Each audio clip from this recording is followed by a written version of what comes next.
কিন্তু ফসলের দাম নেই। এই ঘটনা তো আছেই।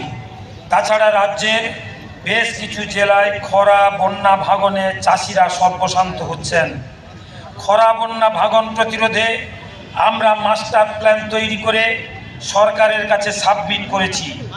এই প্ল্যানে আমরা দেখিয়েছি বড় বড় জলাশয়গুলি সংস্কার করে এবং নতুন কিছু জলাশয় তৈরি করে বৃষ্টির জল ধরে রেখে প্লাবন রোধ করা যায়। এই জল দিয়ে চাষ করে খরা প্রতিরোধ করা যায় এবং ভূগর্ভস্থ জল না উত্তোলন করে আর্সেনিক দূষণ রোধ করা যায়। নদী ভাঙনের ফলে হাজার হাজার একর কৃষি জমি ও মানুষের ঘরবাড়ি ক্ষয়ক্ষতিগ্রস্ত হচ্ছে। এ প্রশ্নেও আমরা মাস্টার প্ল্যানে দেখিয়েছি কিভাবে এই ভাঙন রোধ করা সম্ভব। আধুনিক এই বৈজ্ঞানিক যুগে, বিজ্ঞানের যুগে বৈজ্ঞানিক প্রকৌশল প্রয়োগ করে খরা বন্যা ভাঙন রোধ করা সম্ভব, কিন্তু সরকারের সদর্থক কোনো উদ্যোগ নেই। তাই আজকের এই মহতী সমাবেশ থেকে এই প্রস্তাব উত্থাপিত হচ্ছে, পুঁজিপতিদের হাজার হাজার কোটি টাকা ছাড় দেওয়া নয়, খরা বন্যা ভাঙন প্রতিরোধে পর্যাপ্ত পরিমাণ টাকা বরাদ্দ করতে হবে এবং কৃষক সহ সাধারণের জনগণের কল্যাণে দ্রুত খরা বন্যা ভাঙন প্রতিরোধের ব্যবস্থা করতে হবে।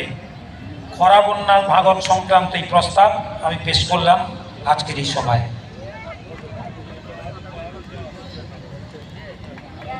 এই প্রস্তাব আমি সর্বান্তকরণে সমর্থন করছি।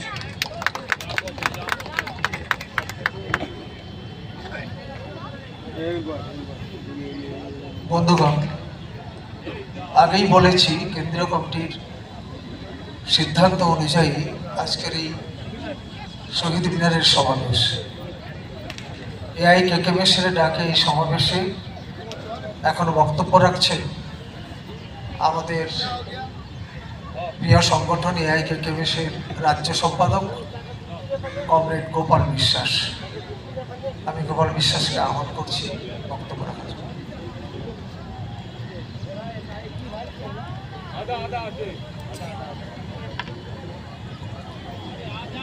সাথী সভাপতি, মঞ্চে উপবিষ্ট নেতৃবৃন্দ, উপস্থিত সাথী এবং সংগ্রামী কৃষক ক্ষেত মজুর বন্ধুগণ, আমরা আজকে এই মহতী সমাবেশে এই উদ্দেশ্য নিয়ে সমবেত হয়েছি, কৃষক ক্ষেত মজুরের উপর কেন্দ্রের বিজেপি সরকার অতীতের কংগ্রেস সরকারের মতো একটার পর একটা যে ভয়ঙ্কর নীতি নামিয়ে এনেছে তা প্রতিরোধের জন্য।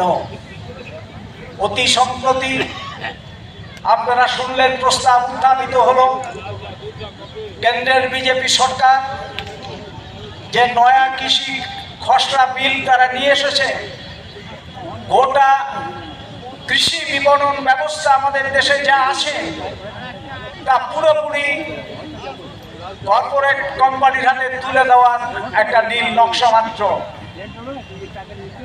এই ভয়ঙ্কর কৃষিনীতি প্রতিরোধের জন্য আজ গোটা দেশ জুড়ে কৃষকরা সংগ্রামের ময়দানে অবতীর্ণ। ভারতবর্ষের 17টি রাজ্যে এই মুহূর্তে